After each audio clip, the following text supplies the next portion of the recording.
ये दुनिया का पहला तैरने वाला न्यूक्लियर पावर प्लांट है और रूस इस न्यूक्लियर पावर प्लांट की तकनीक भारत के साथ साझा करने का ऑफर कर चुका है। भारत को यह ऑफर बहुत पहले ही मिल चुका था। रूस की सरकारी स्वामित्व वाली कंपनी रोसाटॉम ने कहा था कि वो अपने मित्र देशों के साथ फ्लोटिंग परमाणु ऊर्जा संयंत्र यानी न्यूक्लियर पावर प्लांट की तकनीक साझा करने के लिए तैयार है। आपको बता दें कि दुनिया का ये पहला ऐसा न्यूक्लियर पावर प्लांट है जो पानी में तैरता है और ये रूस के दूर दराज के इलाके में इस वक्त तैर रहा है। इससे दूर दराज के इलाकों में 24 घंटे बिजली की आपूर्ति रूस करता है। फ्लोटिंग पावर यूनिट नाम का एक रूसी वैज्ञानिक मिखाइल लोमोनोसोव के नाम पर इस खास न्यूक्लियर पावर प्लांट का नाम जो है वो अकादमिक लोमोनोसोव रखा गया। ये रूस के सबसे उत्तरी शहर पेवेक में है। इस पावर प्लांट का संचालन रूस की कंपनी रोसाटॉम करती है और जो पेवेक है जहां पर ये पावर प्लांट है वो चुकोटका क्षेत्र में आर्कटिक बंदरगाह का एक शहर है और इस शहर की आबादी कुल 5000 है और ये पूरा शहर अपने समृद्ध खनिज के लिए काफी मशहूर है। सर्दियों में यहाँ तापमान -40 तक चला जाता है और ऐसे में ये पावर प्लांट बेहद अहम है इस पूरे क्षेत्र के लिए। इस पूरे पावर प्लांट का संचालन रोसाटॉम करती है।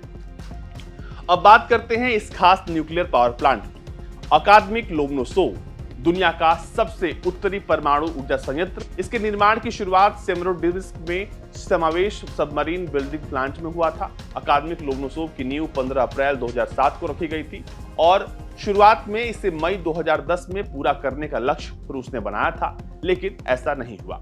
आधारशिला रखने के लिए तब कार्यक्रम में रूस के पहले उप प्रधानमंत्री और रोसाटॉम के हेड पहुंचे थे और उन्होंने इसके काम को जल्द से जल्द पूरा करने की बात कही थी। इसके बाद अगस्त 2008 में रूसी सरकार ने इस प्लांट के निर्माण को सेवामास से सेंट पीटर्सबर्ग के बाल्टिक शिपयार्ड में शिफ्ट कर दिया क्योंकि यहां पर उन्हें तेजी से काम पूरा करना था। मई 2009 में एक नए शिपयार्ड में दूसरा कील बिछाया गया। इसके बाद अकादमिक लोमोनोसोव को 30 जून 2010 को लॉन्च किया गया। अकादमिक लोमोनोसोव जो कि एक न्यूक्लियर पावर प्लांट है उसमें पहला रिएक्टर मई 2009 में लगाया गया जो कि ओकेबीएम अफ्रीकानो की डिजाइन की गई KLT-40S थी। इसका दूसरा रिएक्टर एटम एनर्जी प्रोकेट ने अगस्त 2009 में दिया था। इन दोनों को लगाने का काम अक्टूबर 2013 में पूरा हुआ। अकादमिक लोमोनोसोव पावर प्लांट को पहले सेवामास शिपयार्ड और उत्तरी पश्चिम रूस के आर्कांजिस्क ओब्लास्ट में स्थित शहर सेवेरोडोनेत्स्क को बिजली की आपूर्ति के लिए बनाया गया था। बाद में इसे रूस के चुकोटका क्षेत्र में पेवेक में तैनात करने का फैसला किया गया। ये न्यूक्लियर पावर प्लांट 28 अप्रैल 2018 को सेंट पीटर्सबर्ग के मरमस्क के लिए रवाना हुआ और यहां पर इसमें पहली बार परमाणु ईंधन तब भरा गया था। अकादमिक लोमोनोसोव पावर स्टेशन को आधिकारिक तौर पर 4 जुलाई 2019 को रूसी राज्य परमाणु ऊर्जा कंपनी को तब सौंप दिया गया। इसके बाद आइस ब्रेकर शिप डिक्सन के जरिए इसे आर्कटिक महासागर के माध्यम से 5000 किलोमीटर दूर खींचकर पहुंचाया गया था। 9 सितंबर 2019 को यह पावर प्लांट सुदूर पूर्वी क्षेत्र में सुदूर पूर्वी छोर चुकोटका जिले में अपने स्थायी स्थान पर पहुंच गया और इसने 19 दिसंबर 2019 को अपना काम शुरू किया। यह पावर प्लांट 22 मई 2020 को पूरी तरीके से काम करने लगा और मौजूदा वक्त में यह कुल बिजली जरूरतों की 20% आपूर्ति करता है। अकादमिक लोमोनोसोव जो है वो काफी बड़ा है।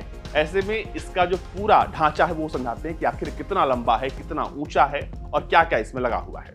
इसकी लंबाई 144 मीटर है यानी 472 फीट और चौड़ाई 30 मीटर यानी 98 फीट। इस पावर प्लांट को ऑपरेट करने के लिए कुल 69 लोग हैं।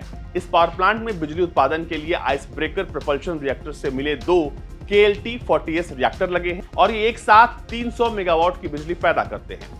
इनके रिएक्टरों का ईंधन हर 3 साल में बदला जाता है। इसके लिए इन्हें समृद्ध यूरेनियम यानी LEU ईंधन का इसमें इस्तेमाल होता है।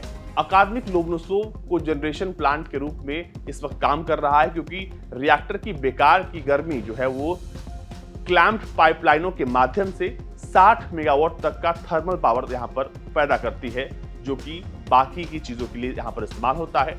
इस तैरते हुए न्यूक्लियर पावर प्लांट से दूर दराज के इलाकों में गैस और तेल जहां पर माइनिंग हो रही है उन प्लेटफॉर्म्स को बिजली पहुंचाया जाता है। ऑपरेशन इंचार्ज के मुताबिक ऐसे रिएक्टर की मदद से सालाना 50,000 टन कार्बन डाइऑक्साइड का जो इमिशन है उसे रोका जा सकता है।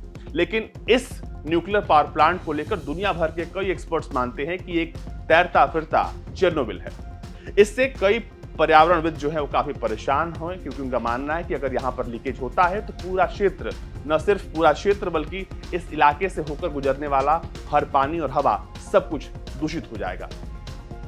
वैसे इस न्यूक्लियर पावर प्लांट की जितनी भी आलोचना कर ली जाए, लेकिन एक बात तो सच है कि ये तकनीक सिर्फ रूस के पास है और रूस ने अपने सबसे सुदूर इलाके में इसे लगाया है और यहाँ पर ये अब तक बढ़िया से काम कर रहा है और आने वाले वक्त में भारत के पास भी ये तकनीक होगी, क्योंकि रूस जो है चाहता है कि अपने मित्र देशों के साथ वो इस फ्लोटिंग न्यूक्लियर पावर प्लांट की तकनीक को साझा करें।